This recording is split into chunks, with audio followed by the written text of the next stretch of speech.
நாமத்தினாலே எங்கும் நிறைந்த ஒரு ஊழியத்தின் சார்பாக வாழ்த்துக்களை தெரிவித்துக் கொள்கிறேன். இந்த காலையிலும் கூட கர்த்தருடைய வசனத்திலிருந்து சில விஷயங்களை நாம் தியானிக்க போகிறோம். இன்றைக்கு ஆதாரமாக எடுத்துக்கொண்ட வேத வசன பகுதி 1 தீமோத்தேயு 6ஆம் அதிகாரம் 6ஆம் வசனத்தை நாம் தியானிக்க போகிறோம். இந்த செய்தியின் தலைப்பு என்னவென்று சொன்னால், போதும் என்கிற மனது என்கிற நிலைமையிலே நாம் பார்க்க போகிறோம். போதும் என்கிற மனது என்கிற தலைப்பில் அந்த நிலையிலே வசனத்தை நம்ம நினைச்ச போகிறோம், நம்ம தியானிக்க போகிறோம். போதும் அப்படிங்கிற மனது அப்படிங்கிற தலைப்பை பார்க்குற நம்ம அதுலேருந்து என்ன போதும் அப்படிங்கிறத நம்ம தெரிஞ்சுக்கணும்.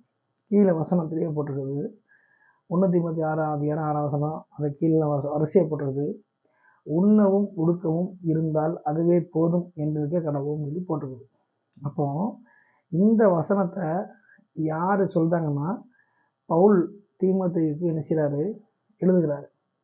அப்போ இந்த 1 தீமோத்தேயு 2 தீமோத்தேயு தீத்து இது போன்ற அந்த கடிதங்கள்லாம் போதக நிருபங்கள் அப்படின்னு சொல்லப்படக்கூடிய ஒரு கடிதங்கள். அப்போ அப்படிப்பட்ட ஒரு சூழ்நிலையில் தீமோத்தேயுங்கிற கிறிஸ்தவ ஊழியக்காரனுக்கு, ஒரு இளம் ஊழியக்காரனுக்கு தீமோத்தேயுக்கு பவுல் எழுதுகிறார். அப்போ எப்படி சபை இருக்க வேண்டும், எந்த சூழலில் செயல்பட வேண்டும், என்னென்ன விஷயமாக நடக்க வேண்டும் சொல்லி அறிவுரை வரிசையில் அப்படி எழுதும் பொழுது அவர் என்ன செய்கிறார், ஒரு முக்கியமான காரியத்தை எழுதுகிறார்.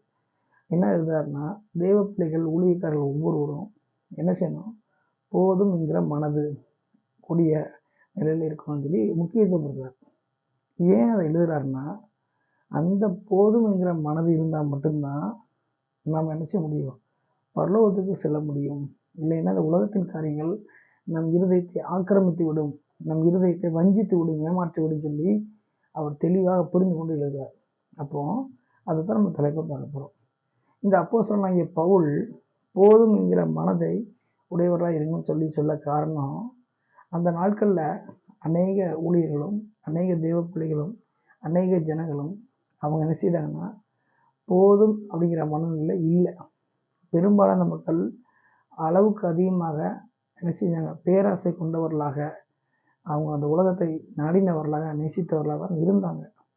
அப்போ அது நிமித்தமாக கர்த்தருடைய திட்டமோ கர்த்தருடைய காரியமோ முழுமையான முறையில் அது நடைபெறாதபடிக்கு, செயல்படாதபடிக்கு அது என்ன செய்யுது, இடையூறாக இருந்தது.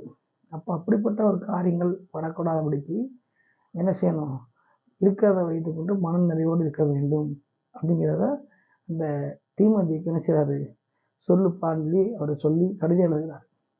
அப்போ இதை கேட்குற ஒவ்வொரு தேவ பிள்ளைகளும் தேவ ஜனங்களும் ஊழியக்காரங்களும் நாம் தெரிந்து கொள்ளக்கூடிய விஷயம் என்னன்னு சொன்னால், உண்ண உணவும் உடுக்க உடையும் இருந்தால் போதுங்கிற மனதில் நாமளும் என்ன செய்யணும், அந்த செய்தியிலேருந்து நம்ம கற்றுக்கொள்ளணும்.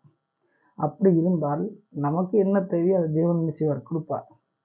ஆனால் நம்ம அதையெல்லாம் விட்டுட்டு இருக்கிறத விட்டு பறக்கிறதுக்கு ஆசைப்படுற மாதிரி நம்ம ஆசைப்பட்டோம் அப்படின்னா நம்முடைய தரிசனம் மாறி போய்விடும், நம்முடைய நோக்கம் மாறி போய்விடும். தேவன் நம்ம மேல் இருக்கிற திட்டங்கள் என்ன செய்ய முடியும், முழுமையாக அது செயல்படாமல் போய்விட முடியும். அப்போ இப்படிப்பட்ட ஒரு காரியங்களுக்குள்ள நம்ம சிக்கி விடக்கூடாது, சரியாக இருக்கணுங்கிறதுக்காகத்தான் தீமோத்தேயுக்கு ஆலோசனை கொடுத்த பவுல் அதே ஆலோசனையை இன்றைக்கு இந்த காணொலியை பார்த்து கொண்டிருக்கிற நம்ம அனைவருக்கும் என்ன செய்கிறாரு, கொடுக்குறாரு. அப்போ போதும் என்கிற மனதை நம்ம என்ன செய்யணும், பெற்றுக்கொள்ள வேண்டும். ஒரு கல்வியாக இருக்கலாம், அல்லது ஒரு ஊழியமாக இருக்கலாம், அல்லது ஒரு தொழிலாக இருக்கலாம், அல்லது ஒரு பிஸ்னஸாக கூட இருக்கலாம், அல்லது ஒரு மற்ற பொதுவான காரியமாக இருக்கலாம். எதுவாக இருந்தாலும் ஒரு லிமிட்டோடு என்ன செய்யணும், நம்ம வைத்துக்கொள்ள வேண்டுமே தவிர நம்ம அளவுக்கு அதிகமாக அதில் என்ன செய்யக்கூடாது, ஸ்ட்ரெயின் பண்ணக்கூடாது, வைக்கக்கூடாது. அப்படி வைக்கிறவர்களாக இருந்தால் நம்மேல் வைத்திருக்கிற தெய்வ திட்டங்களை அறிய முடியாமல் போய்விடும். நம்முடைய கவனம் உலக சார்ந்த காரியத்திலேயே போயிடுமே தவிர ஆண்டவர் என்ன நினைக்கிறாரு அப்படிங்கிற அந்த கான்செப்டே போக முடியாமலே ஆயிடும். அப்போ இப்படிப்பட்ட விளைவுகள் வராதபடிக்கு என்ன செய்ய வேண்டும் சொல்லி பவுல் சொல்றாருன்னா, போதும் என்கிற மனதுடனே கூடிய தேவ பக்தி மிகுந்த ஆதாயங்கிறார். அப்போ ஒரு மிகுந்த ஒரு ஆதாயம், மிகுந்த ஒரு நல்ல விஷயத்தை நம்ம அறிந்து கொள்ளணும்னா இந்த போதும் என்கிற மனதை அவசியமாக வேணும். இன்றைக்கி நம்ம அநேகர் என்ன செய்யலை, அந்த காரியத்தில் நம்ம புரிஞ்சிக்கிறதே இல்லை, அநேகர் அதை செய்கிறது இல்லை, அநேகர் அதை குறித்து யோசிக்கிறது இல்லை. எவ்வளோ கொடுத்தாலும் காணாது, இவ்வளவு தூரம் வேணும் அப்படி தான் இருக்கிறோமே தவிர, போதும் இருக்கிறது போதும் ஆண்டை பார்த்துக்குவார்ன்றத நம்ம என்ன செய்யலை, நம்ம புரிந்து கொள்ளவில்லை. போதுங்கிற மனது வந்தாலே கர்த்தர் பார்த்துக்குவாருங்கிற விசுவாசமும் சேர்ந்து வந்துடும். இன்னைக்காவது போதும், கர்த்தர் பார்த்துக்குவாரு அப்படிங்கிற அந்த விசுவாசம் வந்துவிடும். விசுவாசத்தை தூண்டி எழுப்பக்கூடிய வார்த்தையாக தான் அந்த வார்த்தை பவுல் நினைச்சார் சொல்லுவார். இன்னைக்கு இந்த உலகத்தில் நம்ம பார்க்குற எல்லா இடங்களிலும் சரி, எல்லா மக்களும் சரி, நிறைய மக்களும் இந்த போதுங்கிற அந்த மனநிலை இல்லாமல் இருக்கிறாங்க. அப்போ எவ்வளோதான் அவங்களுக்கு காரியங்கள் வந்தாலும் திருப்தி அடைகிறதே இல்லை. இன்னும் போதும் அப்படின்னு இல்லாமல் வேணும் வேணும்னு சொல்லி அதை அப்படி மன அழுத்தத்தை உண்டாக்குற மாதிரி உண்டாக்கி கடவுளை விட்டே பிரிச்சிருது.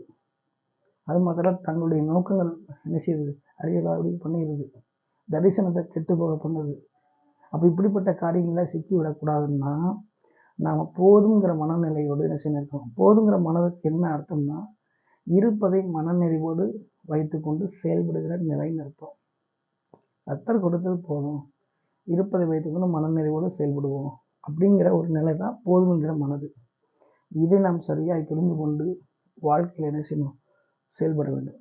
சரி, இந்த மனநிலையை யார் பெற்றிருந்தாங்கன்னா, அப்போஸ்தலனாகிய பவுல் பெற்றிருந்தார். வாழ்ந்திருக்கும் தெரியும், தாழ்ந்திருக்கும் தெரியும், எந்த சூழ்நிலையும் வாழ கற்றுக்கொண்டேன் அப்படின்னு சொல்லி அவர் என்ன செய்கிறாரு, தன்னுடைய வாழ்க்கையை எடுத்துக்காட்ட சொல்றார். அப்போ இதை கேட்டுக்கொண்டிருக்கிற ஒவ்வொரு தேவ ஜனமும் தேவ பிள்ளைகளும் பவுலை போல எல்லா சூழ்நிலையும் வாழ கற்றுக்கொள்ளக்கூடிய அந்த பக்குவத்தில் நம்ம வர்றோம். அது ஊழியமாக இருக்கலாம், அல்லது தொழிலாக இருக்கலாம், அல்லது கல்விக்கூடமாக இருக்கலாம், இல்லை எந்த ஒரு பிஸ்னஸாக கூட இருக்கலாம். இருப்பதை வைத்துக்கொண்டு மன நிறைவோடு நாம் செயல்படும் பொழுது, மகிழ்ச்சியாக அதை ஏற்றுக்கொண்டு நம் பணிவோடு நடக்கும் பொழுது தேவன் அதை பார்த்து ஆசீர்வதிப்பார். அது மாத்திரமல்ல, நம்மை வர்த்திக்க பண்ணுவார். அப்போ அந்த ஒரு மனநிலையை எல்லாரும் உடையவர்களாக இருந்து தேவனுடைய ஆசீர்வாதத்தை பெற்றுக்கொண்டு விசுவாசத்தை தட்டி எழுப்பி விசுவாசத்தில் பலப்பட வேண்டும் என்று சொல்லித்தான் பவுல் சொல்கிறார். ஒருவேளை நம்ம இதுக்கு முன்னாடி அதிகம் ஆசைப்பட்டிருக்கலாம், பேராசைப்பட்டிருக்கலாம், இன்னும் சொல்லி நிம்மதி இழந்து போயிருக்கலாம், தூக்கத்தை இழந்து போயிருக்கலாம், உறவுகள் இழந்திருக்கலாம், உண்மையின் பாதையை விட்டு போயிருக்கலாம், அதிகமாக சம்பாதிக்க ஆசைப்பட்டு இல்லை அதிகமாக மன அழுத்தத்துக்குள்ள போய் ஒன்றுமே கையில் இல்லாமல் கூட இருக்கலாம். இன்றைக்கு எதுவாக இருந்தாலும் பரவாயில்லை, போதும் என்ற மனநிலையில் இருந்து நம்ம விசுவாசத்தை தட்டி எழுப்புவோம். தொடர்ந்து இந்த வசனத்தின்படி நம்மை வாழ பவுலை போல ஒப்பு கொடுப்போம். கர்த்தர் நம்மையும் குடும்பங்களையும் ஊழியங்களையும் தொழிலையும் மற்ற எல்லா காரியங்களையும் ஆசீர்வதித்து விசுவாசத்தின் மூலமாய் நம்மை வழிநடத்துவாராக. தொடர்ந்து இந்த காரியங்களை தியானிக்கிற, இந்த காரியங்களை கேட்கிற, இந்த காணொளி கவனிக்கிற உங்கள் அனைவரையும் இந்த வார்த்தையின்படி கர்த்தர் நிறைவாக நடத்த வேண்டும் என்று சொல்லி உங்கள் அனைவரையும் எங்கும் நிறைந்தவர்களையும் வாழ்த்துகிறது. ஆமென்.